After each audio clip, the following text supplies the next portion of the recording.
You wanted the best.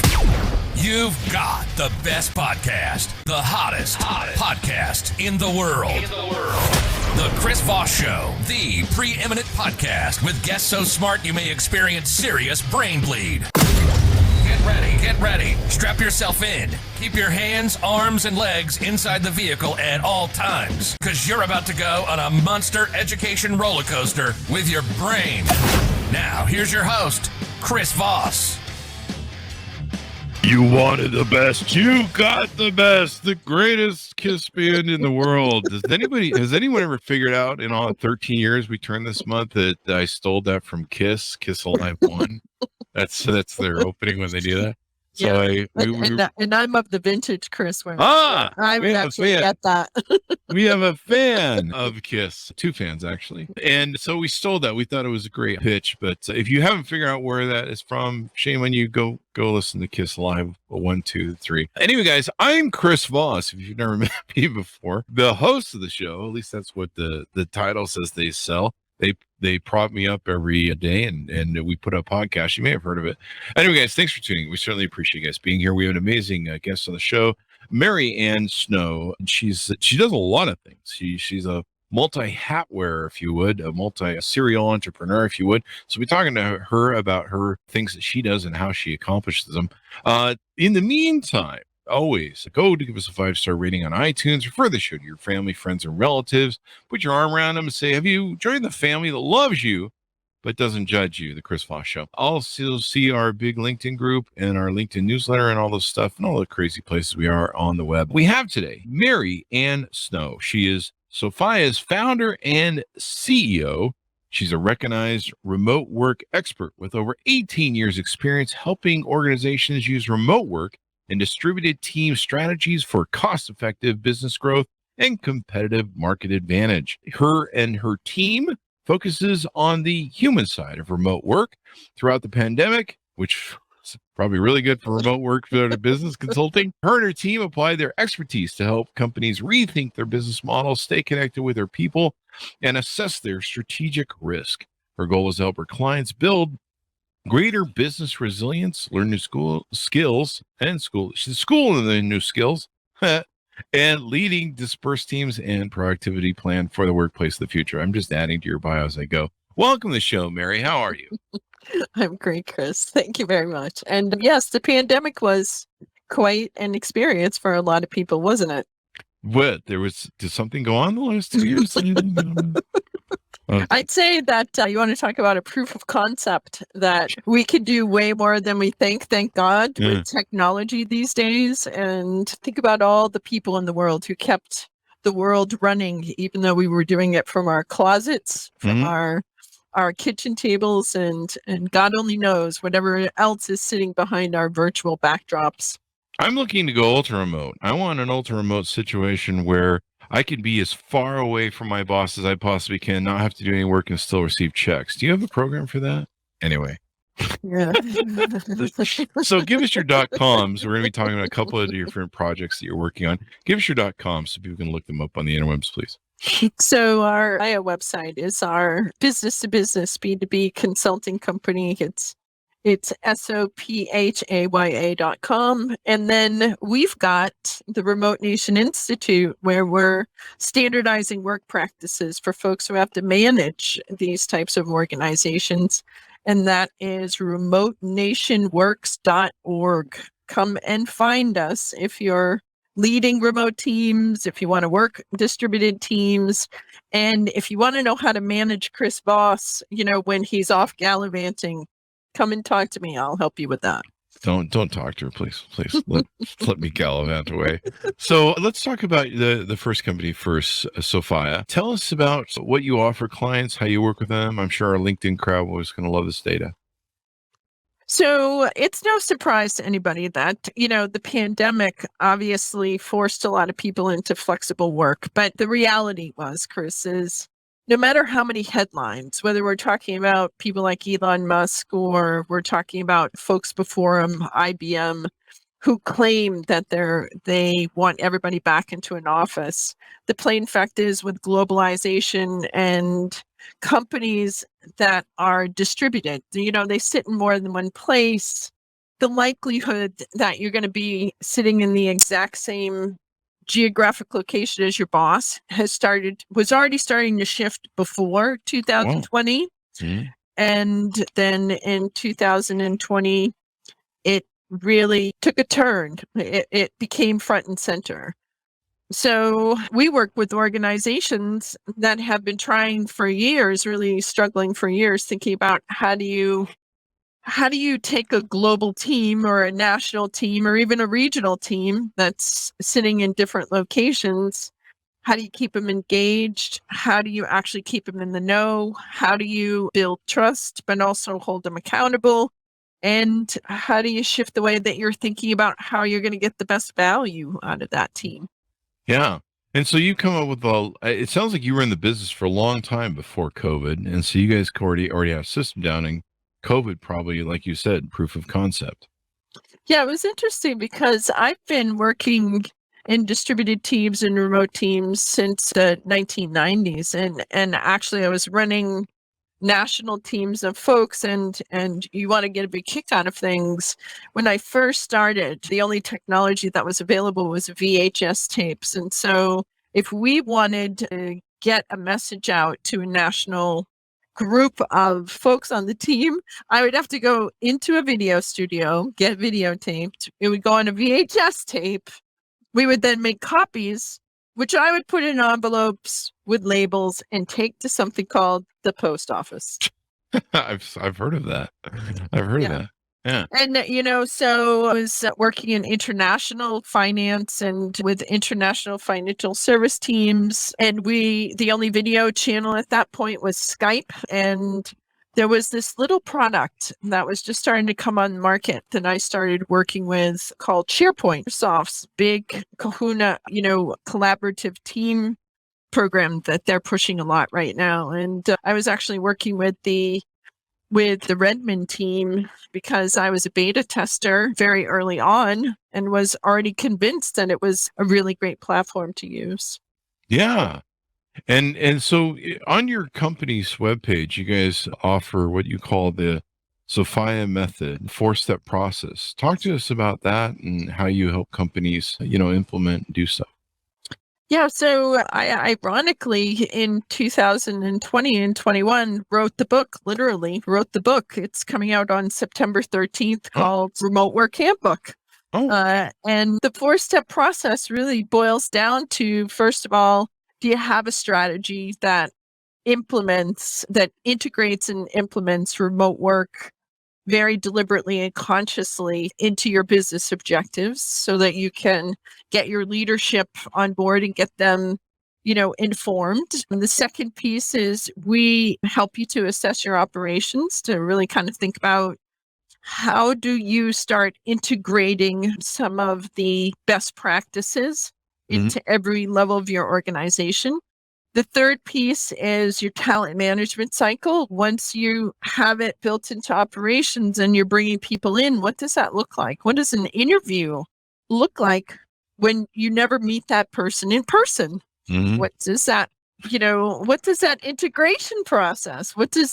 How do you get them connected to your culture? So we help companies really kind of think about that piece. And then we help them by teaching them the business skills, both at the leadership level and the employee level, so that people know how to do it and do it effectively. That's awesome. I mean, it's a good drop-in plan where people can learn everything how to get from A to Z. I know you have some different partners that you use on your website too for helping design remote work, and it's good to have different kits, I guess. Yeah, and it's, we work with all sorts of really kind of, because people always say to me, not everybody can do remote work. And I kind of chuckle because, even if you own a retail store that has a brick and mortar presence and you sell things over the counter, if you talk to vendors online, if you have, connections with people that you are doing via phone, or, you do emails with people or you send them letters, whatever it is, you are actually engaging in some form of remote work. So even very traditional companies are really kind of thinking about things differently. And quite frankly, technology is disrupting a lot of things. During the pandemic, we're now working with healthcare systems that are thinking about different ways like telemedicine to connect with their patients. We're thinking about different ways that retail companies that have receptionists, different types of organizations like banks. We worked with a hearing aid company that had hearing clinics. We worked with a very large scale automobile company. It's an international company. Everybody knows it, begins with a T. And quite frankly, they're thinking about the way people buy cars now in comparison to how they used to. So we were helping them to bring their dealers in so that their dealers could start to really reimagine how they're going to interact with their customers in the future. So we're talking small scale, big scale, manufacturing, energy segments, financial services, name a business. And it's quite possible that we've had a conversation with them. So what's the future of remote work? Do you see, I know people, some companies have been trying to claw back workers in the office, and they've met some significant resistance. People are very spoiled by this program, and I think they feel that maybe their life quality, the quality of life is better. I mean, I've seen a lot of people talk about how, I'm not stuck in traffic 4 hours a day. My life quality is better.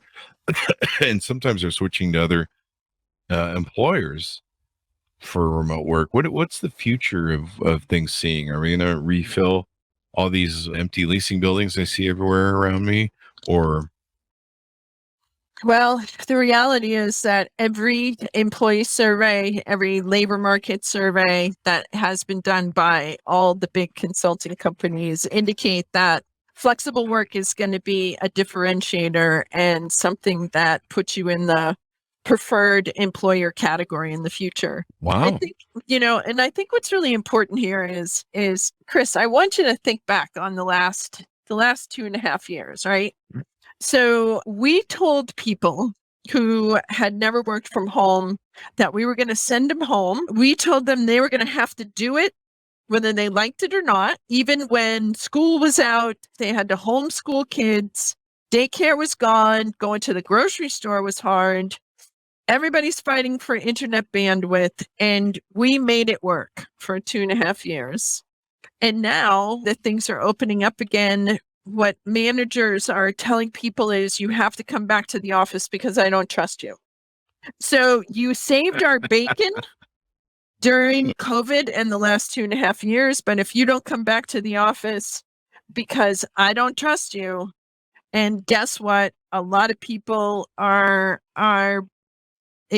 not loving that too much, feeling disrespected, basically saying, I saved your bacon, and now you are telling me I have to get in a car, I have to drive to work for 2 hours when the gas prices are astronomical. Yeah, that's true. And now I have daycare back, my kids are going back to school, and you're going to make me come back into an office for what? And here's the really crazy part. The really crazy part is very often when people are getting back into the office, they're not going into conference rooms to meet. They'll actually meet from their laptop and do virtual meetings inside the office, mind you. That is crazy. I haven't heard that. So basically, instead of, walking over to Bob's booth, you're just like, I'm just going to call Bob on my laptop because I've been doing that for the last 2 years. There's no reason to walk 5 feet to his booth because, I'm used to this, right? Yeah. And quite frankly, we were going in that direction anyway, because everybody was already feeling from, 2008, 2009 with the financial crisis. You and I both know that teams got leaner and people were doing more with less. And then we had the Great Resignation. We had COVID, we had Great Resignation. And, yeah, people are not willing to put up with what they put up with before. Well, plus no one wants to go to Bob's booth. He smells bad, and he always has fish for lunch Please. from the microwave. That's right. Chris, you named something really great, which is, it's like, don't over romanticize The Office. Do you think it was that great before? And Wasn't. I mean, it's the same as people working from home. People are just on YouTube between Tuesday and Friday, or OnlyFans, doing whatever. well, like Monday was the day that they were working. I'm going to push back on that, because This is a joke. the people who were working in your office are working out of your office. The people who weren't working in your office are not working outside of your office. So there were always slackers. Yeah. Slackers existed in the office. All right. So I'll give you they were working Monday to Tuesday, and the rest of the time they were on YouTube. I don't know. That's a joke. This is what we do on the show. We bring levity. Or is levity there? I don't know. Comedy. We try and read comedy. We call it comedy, but it isn't funny. Anyway, so have we plumbed enough about Sophia? Should we move to the next company, or Remote anything more we left off? I think, the Remote Nation Institute was born in 2020 because we were getting inundated with calls from folks who were really completely, absolutely fluxumed because they had no idea. It's like, what do I do? How do I do this? And, so they were trying to really kind of think about how they were going to do it and how they were going to get it done. And they struggled. And so Remote Nation Institute was conceived in pretty much overnight. And in that time frame, what we did was we started. I think we lost your audio. Mary?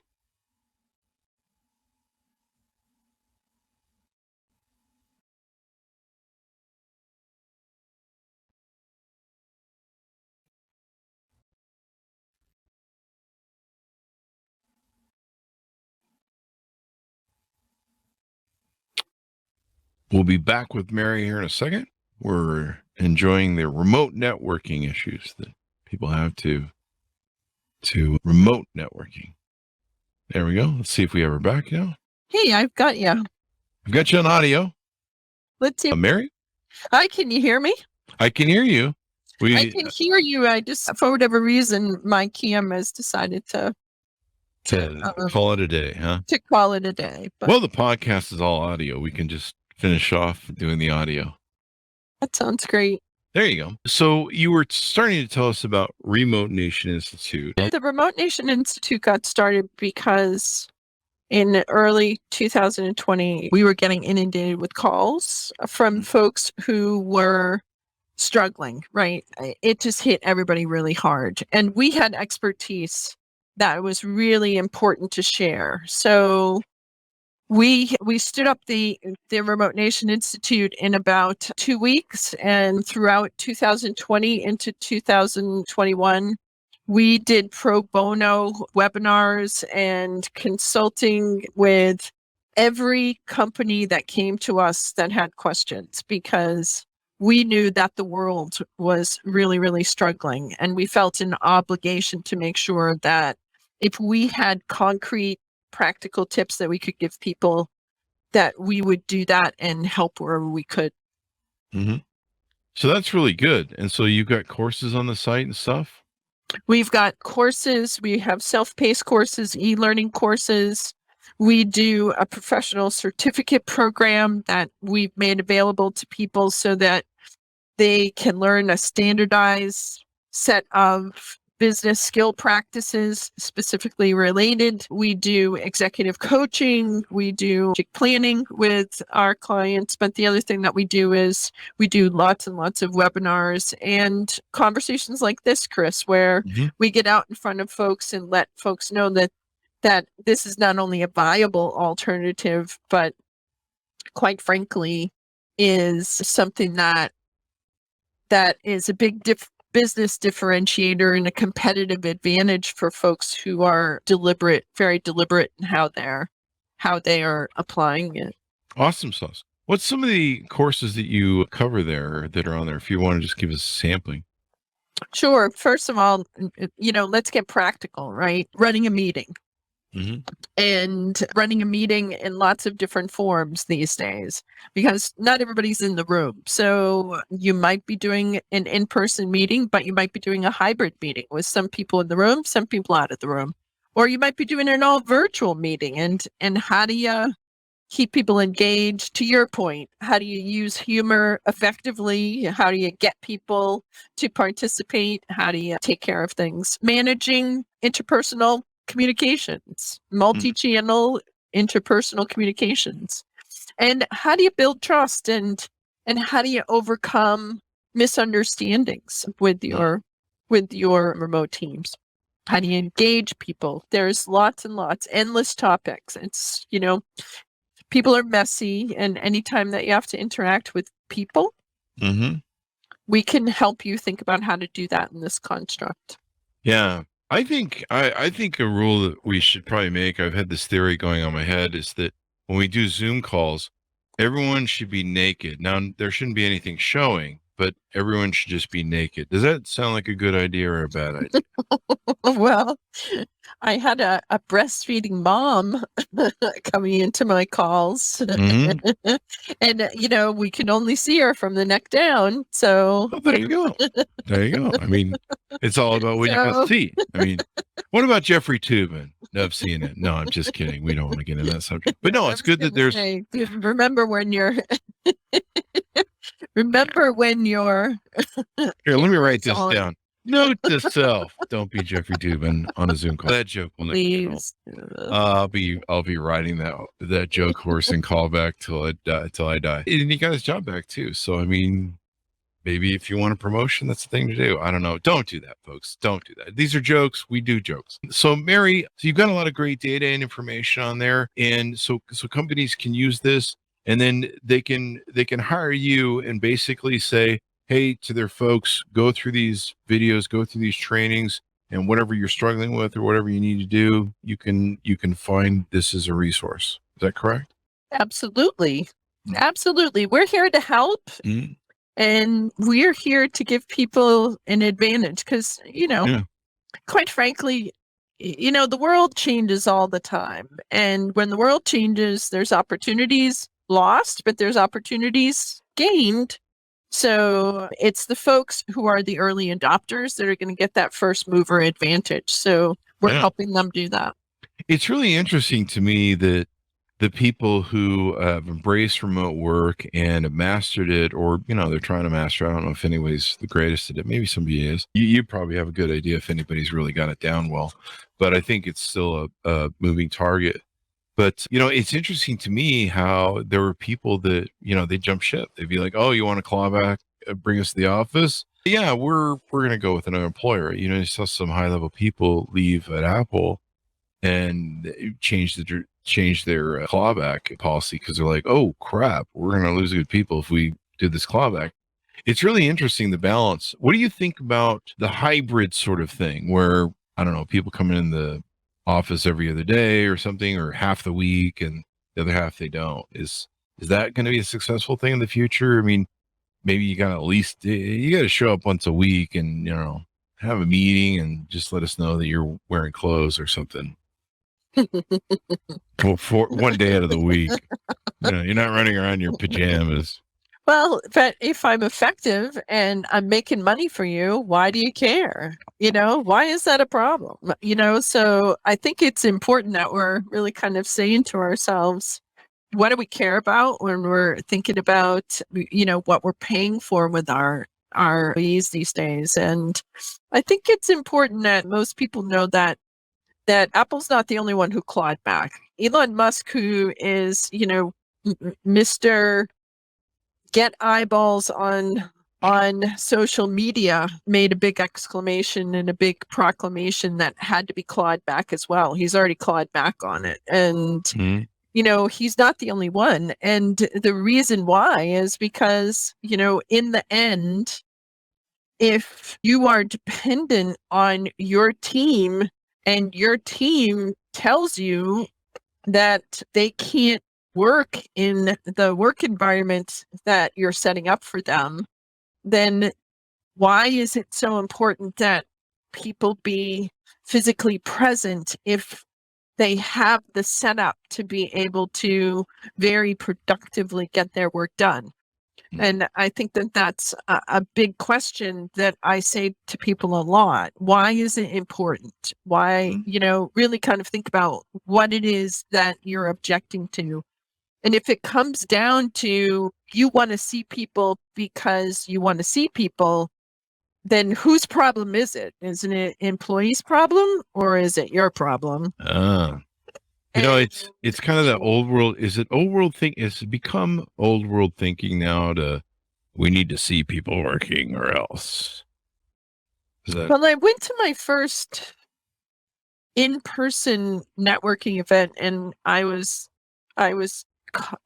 pretty amused by the fact that there were a lot of individuals in that room sporting their, high-powered suits and doing a lot of fist pumping and chest bumping, just to make sure that everybody understood that they were there and they were in the room and they were doing their thing. And so I'm like, how do you know that you're the big cheese if nobody actually can see you, right? And so I think we have to really kind of think about why we want folks in that space.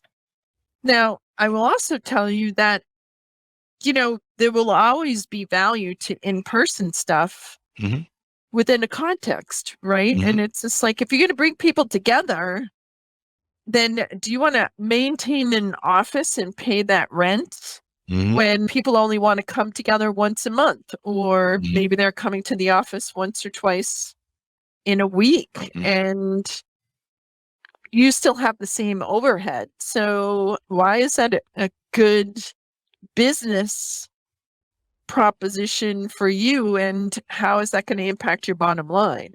Yeah.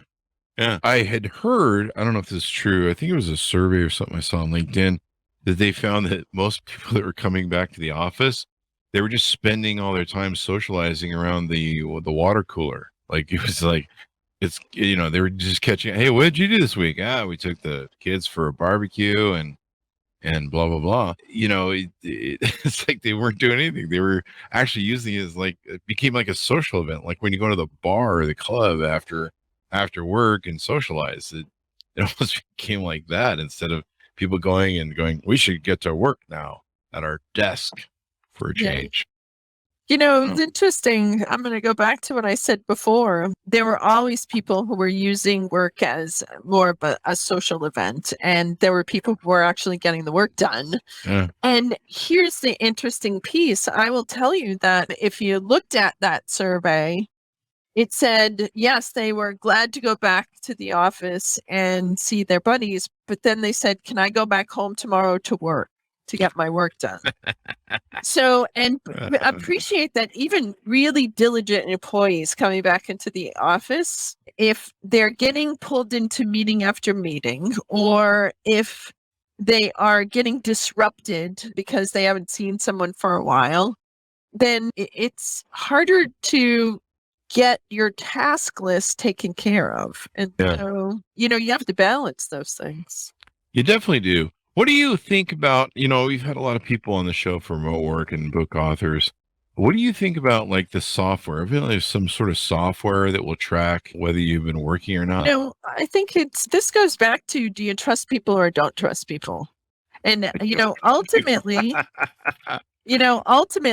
if you set up a culture where you're going to track people electronically and you're going to put them in a police state. And I don't care. I mean, people do this in an office. Yeah. People do this with call centers. They do it with all sorts of different stuff. And, appreciate that you get a certain level of compliance, but you'll also get smart people who are going to figure out how to game the system. So you're not necessarily going to get better productivity. You're just going to get people who are going to get a little more savvy about, if they're going to figure out a way around it, they were going to figure out a way around it no matter what. And, I many years ago had a locksmith who once said something really profound to me. And he said, locks keep honest people honest. You know, years ago, it used to be over there, Tom Peters' book, Thriving on Chaos. And I believe it was one of the chapters, he talks about trusting people. He's like, the more trust people have, the more honest they'll be, or the more they're entrusted with, the more honest they would be. And he wrote in his book about how people who work at nuclear plants, they're trusted with something very powerful. Right. They're usually very responsible. And I took that and ran with that, and then I almost bankrupted me and my companies. And what I realized is he'd missed a key note. The reason those people are responsible is, yes, they know they can kill millions of people if they screw up, but they can also kill themselves. So it's kind of a personal interest of dying in pain. If you steal staplers from my storage room, no one's going to die. So I learned the hard way about that. How do you feel about that? I mean, we can trust people, but isn't there a certain point, like you say, with the analogy of the lock, where certain locks keep people? I mean, how do we measure, or I don't want to ask for the secret sauce. Do you think, but what's good ways to measure whether people are being productive or not? Do you do reporting on them? Do you, somehow, measure the metrics of their work? So you just, encapsulated in very short order some of the primary concerns that multiple people have when they think about remote distributed teams. The assumption is if people are out of the office, that there is a higher likelihood that they're messing around and screwing off. And, ironically, people can mess around and screw off in an office, just like they can steal if they're in an office, just like they can be dishonest and have a lack of integrity in an office. So let's parse it out. What it basically means, and it's not a secret sauce, it really kind of comes down to trust but verify. Do you have some sort of an accountability structure where you've actually set up expectations, where you have conveyed those expectations, and then you have a skilled group of managers or leaders or supervisors who are then capable of holding people accountable by observing their performance against performance metrics. So, part of this is, what are you asking of people? Do they have job descriptions? Do they have performance requirements? Do they have functional responsibilities? And do they have published deliverables? So when you're sitting there saying, how do you know someone's working? Well, if they are meeting the requirements of the job, if they are producing the functional tasks appropriately, if they're delivering on whatever you have set out for them for tasks in a manner that you've laid out, and you're observing this and you're providing feedback for folks, and if they're off target, you're going to call them on it. You're going to go to them and say, hey, you missed a deadline. Tell me why. And, at first, give people the benefit of the doubt. Maybe they missed a deadline because there wasn't clarity, or because you gave them a piece of crappy technology that wasn't up to the task. And then you set up a security system that was so tough that they couldn't actually execute in the time frame because you didn't have the infrastructure for them to do so. Or maybe they just needed to get a refresher on the tool you're asking them to use. So maybe it's a training problem. So identify what the issue is that's preventing them. And if they're just slacking, then, make sure that they understand the consequences of continued inappropriate behavior. And if they, can't make the grade, cut them loose. Cut them loose. That's my favorite part of the whole thing. But cut them loose when you've given them the best chance to be successful. Wait, you have to give them a chance too? Put them up for success. Oh, but setting them up for failure is much more funner. And the drama and stuff is note to self, stop sabotaging employees and set them up for success. Evidently it's better, but less fun. All right, there we go. I'll make some changes tomorrow. Maybe. I don't know. I might not. I don't know. I like the entertainment value of it. Anyway, I'm sadistic. Clearly, we know that. Or masochist, one of the two. So what have we touched on about your business, what you do and how you do it, and what do we need to make sure we get in the can here? I think probably the biggest thing is, like it or not, the pandemic has really changed a lot of consumers' behavior and has introduced unbelievable amounts of cost-effective technology to the market that is going to have lots and lots of impact days to come. So when you think about consumer changes, when you think about a reduced workforce that is demanding flexibility, when you think about a whole different set of societal rules in terms of, how people are talking to each other and coming together and what they're willing to tolerate and not tolerate, then I think you got to make sure you rethink your business model, because we're not going back. The good old days are the good old days, and it's going to be the people who think about the opportunities in the moment, like Chris Voss, who's capitalizing in the podcast world right at this point in time. Yeah. Right? Because we get our information differently, we connect with people differently, and, think about that for the future. Yeah. I'm pretty sure people never listen to podcasts while they're on work hours. But the great thing about the podcast, the Chris Voss Show podcast, you never have to feel guilty. You could tell your boss that you were listening, so you can learn all the important data Mary is sharing with us, because you want to be the best remote worker you can. So there you go. Or if you're a leader who's trying to do remote work and stuff, it's an interesting field that we're in, and in kind of uncharted territory, if you will. And the one thing I'm mostly glad about is I'm not invested in commercial real estate, because I know that's everywhere I go, I see these buildings going up, and I'm just like, who's going to use that? Like, I'm just surrounded by empty office buildings that I don't know. I just participated in an international conference talking about the future of work and how the current trends are going to impact. And it's changing the way houses are designed in Australia. Wow.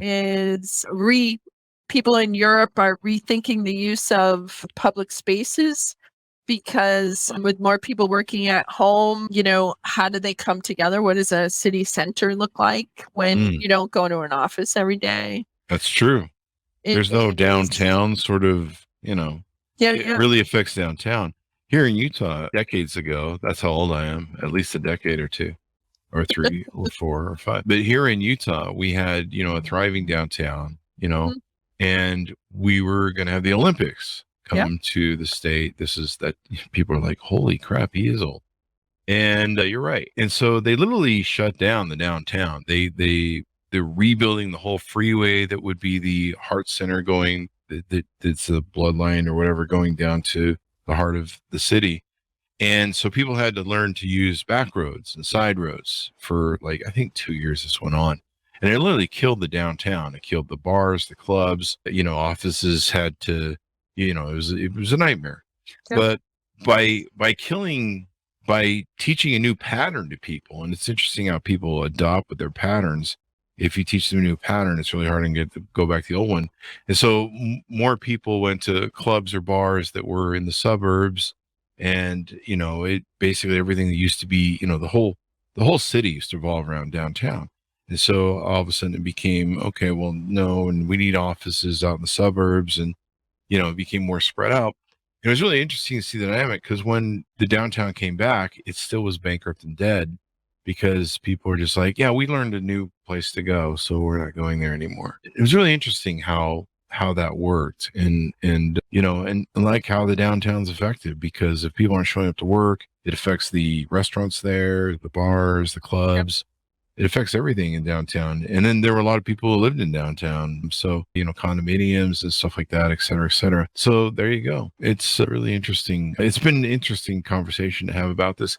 Anything more we want to touch on before you go out?